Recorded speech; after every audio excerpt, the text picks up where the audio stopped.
del lado siniestro de la historia. Bienvenidos a Enigmas, del lado siniestro de la historia. Yo soy Rubén Moya. Era el 10 de junio de 1990. Los pasajeros a bordo del vuelo 5390 de British Airways habían liberado su cinturón de seguridad y se disponían a disfrutar de unos bocados de cortesía de la aerolínea. Se trataba de un vuelo corto, rutinario, de no más de 2 horas de la ciudad de Birmingham, en Inglaterra, a Málaga, en España. De repente, se escuchó un estallido muy potente en la cabina. De la nada, todo se tapizó de blanco, como si una densa neblina se hubiera apoderado del interior del avión. Comenzaron a descender a una velocidad inusitada y sin control. Hasta ese momento, ninguno de los pasajeros y miembros de la tripulación lo sabían, pero estaban a punto de escribir uno de los capítulos más extraordinarios en la historia de la aviación. Y es que el piloto de la aeronave acababa de abandonar la cabina a través del parabrisas del avión. ¿Qué fue lo que pasó ese 10 de junio de 1990 con el vuelo 5390 de British Airways? Estamos a punto de descubrirlo aquí, en Enigmas. Así que abróchense bien los cinturones, porque este viaje será inolvidable. Esa mañana del 10 de junio de 1990 transcurría con tranquilidad.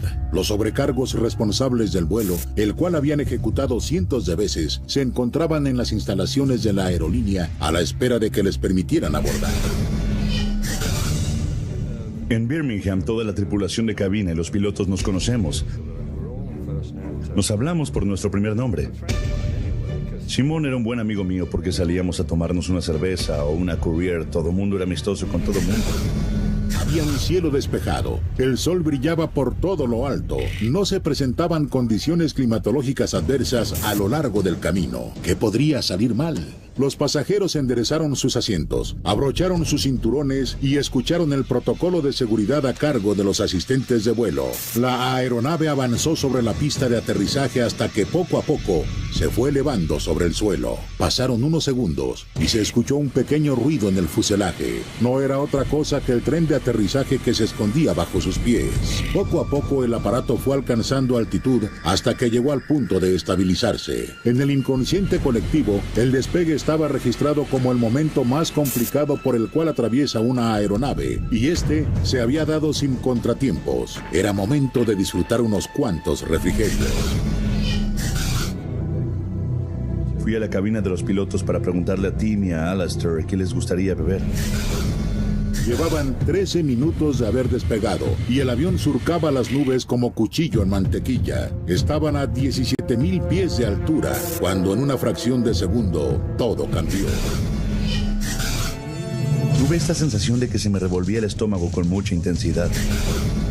De la nada, el parabrisas de la aeronave salió disparado con la potencia de una bala hacia el frente y se perdió en el horizonte. Un torbellino de aire entró a la cabina y se formó una densa neblina que de inmediato nubló todo en el lugar. Tim Lancaster, el capitán de la aeronave, había sido succionado hacia el exterior del aparato. Si bien sus piernas continuaban sujetadas a los controles de la cabina y a su asiento, del tronco para arriba estaba aplastado contra el techo de la aeronave. Era una escena dantesca.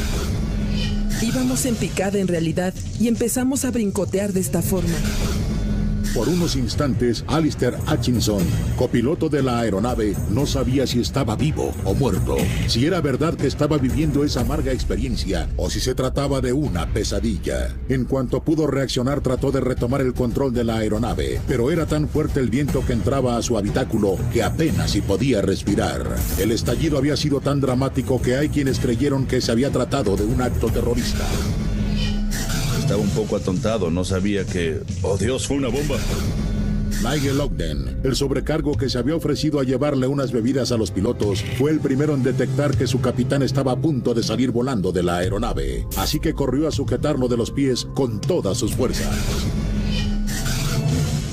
Y vi hacia adentro y vi que la puerta estaba postrada sobre los controles y me percaté de que Tim estaba en la ventana. Salté y vi que un pie estaba afuera de la ventana y el otro atrapado en el asiento del piloto. Lo agarré antes de que saliera volando completamente. Alistair Hutchinson no podía seguir los pasos del sobrecargo para intentar recuperar al capitán. Su labor estaba muy bien definida y era estabilizar la aeronave, o de lo contrario terminarían impactándose contra el suelo en cuestión de minutos, con una muerte casi segura para él y todos los pasajeros. Alistair trataba de ponerse en contacto con la torre de control para recibir cualquier tipo de orientación, pero el ruido del aire que penetraba con mucha intensidad a la cabina imposibilitaba la comunicación.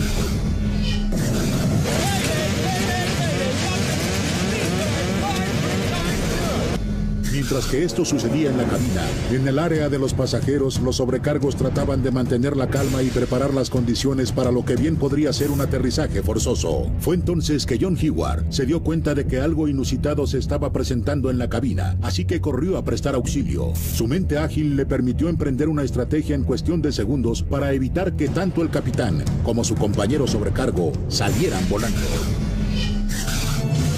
Atrás en la cabina de pasajeros hay un asiento de repuesto para cualquiera que quiera ver el vuelo o lo que sea.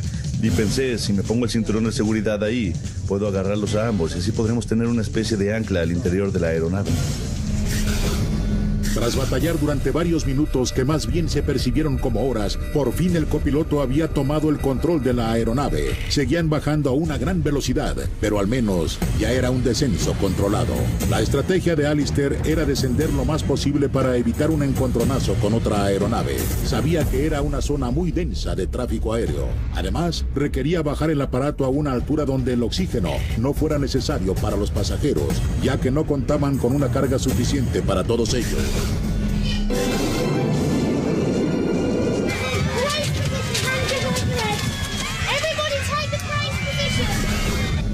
Descendieron a 11.000 pies en menos de 2 minutos y medio, pero a medida que lo hacían y bajaban la velocidad de la aeronave, la fuerza de gravedad se reducía sobre la anatomía del capitán. Poco a poco, su cuerpo se había recorrido del techo hacia el lado izquierdo del parabrisas. A pesar de que John estaba sosteniendo a Nigel y este a su vez sujetaba al capitán, sus fuerzas empezaron a mermarse. Pensó que en cualquier momento los pies de Tim se le escurrirían de las manos. En ese momento la aeronave se había estabilizado un poco y Simón llegó desde atrás. A Nigel se le estaba acabando la fuerza en los brazos y sé que no iba a dejarse vencer a menos de que estuviera seguro de que Tim no saliera volando por la ventana. Pero, ¿estaba valiendo la pena el esfuerzo? ¿O en realidad estaban arriesgando su vida? ¿Acaso el capitán seguía con vida? A juzgar por su mirada y lo que mostraba su rostro, Tim había dejado de existir. Todo lo que recuerdo son los brazos de Tim volando. Sus brazos se veían enormes y jamás lo olvidaré. Sus ojos estaban abiertos, su cara estaba azotando contra el parabrisas lateral, pero no parpadeaba y pensaba... Y le dije a John, yo creo que ya murió. Tal vez lo mejor era liberar los pies de Tim, que continuaban anclados a los controles y al asiento, para que de esa manera saliera expulsado y no pusiera en riesgo el aterrizaje, que se antojaba muy complicado. Pero en ese momento, Alistair, el copiloto, se expresó y consideró que liberar al capitán para que saliera volando podía jugarles en contra, pues su cuerpo podría impactarse con una de las alas o con el motor de la aeronave, como un proyectil humano, provocando una catástrofe. Liberar el cuerpo en la posición en la que estaba se hubiera ido al área superior del ala. Hubiera dañado el borde principal del ala y del ala se hubiera seguido el motor. Un gran daño se habría provocado al liberar el cuerpo. Creo que fue una decisión muy sensata el tratar de conservarlo donde estaba. Pese a lo que le dictaba su conciencia, Nigel decidió soltar al capitán, quien de todas formas permaneció anclado de los pies a la cabina, aunque su cuerpo y su rostro se azotaban continuamente contra el resto del parabrisas de la aeronave. Nigel, John y los demás sobrecargos decidieron preparar a la tripulación para afrontar lo peor. Fue hasta entonces que se mostró el primer rayo de luz sobre el horizonte, cuando el copiloto por fin se pudo comunicar con la torre de control. 5390, Roger, ¿aceptan aterrizar en Southampton? 5390, estoy familiarizado con Gatwick, preferiría Gatwick. Sin un parabrisas, el aire entrando en todas direcciones, el tanque de combustible lleno, lo que podía aumentar el riesgo de una ignición, y el cuerpo del capitán emergiendo de la aeronave, Alistair tenía que concentrarse como nunca. La vida de 81 pasajeros y 4 miembros de su tripulación estaban en sus manos.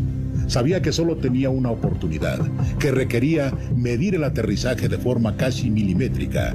Y como iba a ciegas, la torre de control tenía que actuar como su lazarillo. Lo que sucedió en el momento en que el avión llegó al aeropuerto de Southampton fue algo inédito. Pero de eso les hablaremos al regresar del corte aquí, en Enigmas, el lado siniestro de la historia. Enigmas. De junio de 1990, el vuelo 5390 de British Airways partió de Birmingham a Málaga, en lo que sería un viaje sin mayores contratiempos. Solo que 13 minutos más tarde, el parabrisas de la cabina salió disparado como una bala y el aire terminó succionando al piloto, extrayéndolo de su habitáculo para aplastarlo contra el techo del avión.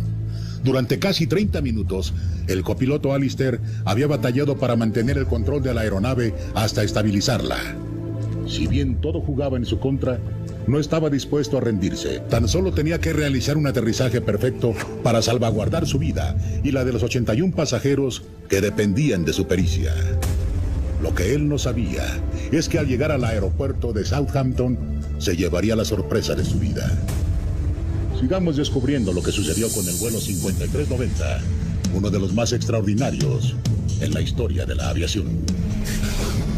A partir de ese momento, la labor del operador en la torre de control se volvió indispensable. De inmediato mandó despejar la pista y preparó a los servicios de emergencia para cualquier eventualidad. Bomberos, policía, paramédicos y personal del aeropuerto se sumaron al llamado ante cualquier contingencia.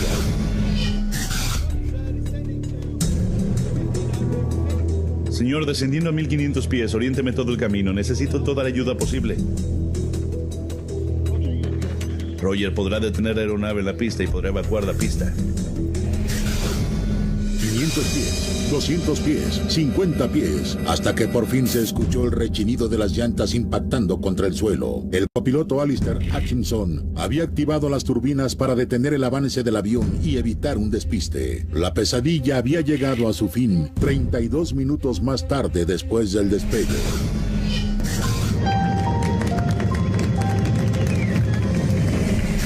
El aterrizaje había sido tan bueno que no fue necesario liberar las máscaras de oxígeno o soltar los toboganes. Los servicios de emergencia rodearon de inmediato la aeronave, atendiendo de manera prioritaria a los pasajeros. El copiloto Alistair por fin bajó de la aeronave. Le urgía que sus pies tocaran el suelo en señal de que aún seguía vivo. Sufría un inminente estado de shock, producto de la experiencia que había vivido.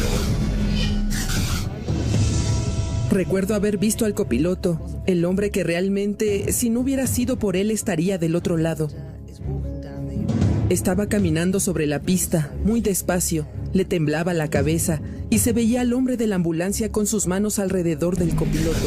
Un camión de bomberos se aproximó a la nariz de la aeronave. Utilizando una escalera y mucha pericia, lograron liberar el cuerpo del capitán. Estaba completamente inmóvil. Era como un bloque de hielo. La temperatura de su cuerpo había descendido a 17 grados centígrados. Tim Lancaster fue trasladado al hospital de Southampton y en el interior de una ambulancia nadie estaba seguro de si estaba vivo o muerto, pues la frigidez de su cuerpo no le permitía a los paramédicos tomarle el pulso. Tal y como si se tratara del pasaje bíblico en el que Lázaro revivía de entre los muertos, Tim Lancaster, el capitán de la aeronave, comenzó a recobrar la conciencia. Sus signos vitales se hicieron patentes. Le costaba hablar, pero no había perdido de todo el conocimiento. Tim Lancaster estaba despertando de un sueño, o más bien de una pesadilla que en su caso se traducía en más de 20 minutos pegados al fuselaje de un avión sin oxígeno y a una temperatura inferior a los 17 grados centígrados. ¿Cómo era esto posible? Recobré un poco la conciencia en el suelo del aeropuerto de Southampton. Recuerdo haber visto cosas en color rojo y blanco que son obviamente bomberos y ambulancias. No recuerdo personas ni conversaciones y en mi próxima lucidez ya estaba en el hospital de Southampton. Al ingresar al área de cuidados intensivos, los paramédicos estaban convencidos de que tal vez Tim tendría una hemorragia interna producto de algún hueso roto, o tal vez una contusión cerebral que se reflejaría en muy poco tiempo. Pero estaban muy equivocados, ya que fuera de algunas lesiones que no fueron consideradas como graves, el cuerpo de Tim estaba prácticamente intacto. En los días consecutivos, todos los pedazos regresaron a mi conciencia. Armé el rompecabezas y tenía la historia completa para mí y entendí lo que pasó. La factura que le había cobrado esa desventura a Tim Lancaster podía resumirse de la siguiente manera: fractura de la muñeca y un hueso del brazo derecho, un dedo roto de su mano izquierda, quemaduras en varias partes del cuerpo y un shock traumático. Por increíble que suene, Tim Lancaster volvió a trabajar como piloto 5 meses más tarde, acompañado por algunos miembros de la tripulación con los que compartió esa inenarrable experiencia. Alistair Hutchison fue reconocido por su pericia al evitar lo que a todas luces iba a ser una catástrofe. Las pruebas periciales se hicieron y arrojaron que el desprendimiento del parabrisas había sido provocado por utilizar unos tornillos que no se ajustaban a las medidas que requería ese parabrisas. El vuelo 5390 de British Airways marcó en la historia de la aviación un antes y un después. Un pasaje que su tripulación solo se habría imaginado como parte de la trama de una película de Hollywood y sin embargo se volvió realidad. No se vayan, ya que al regresar descubriremos por qué mucha gente dice que del rayo te salvas, pero no de la raya. ¿Será que la muerte realmente te persigue? Esto es Enigmas, el lado siniestro de la historia.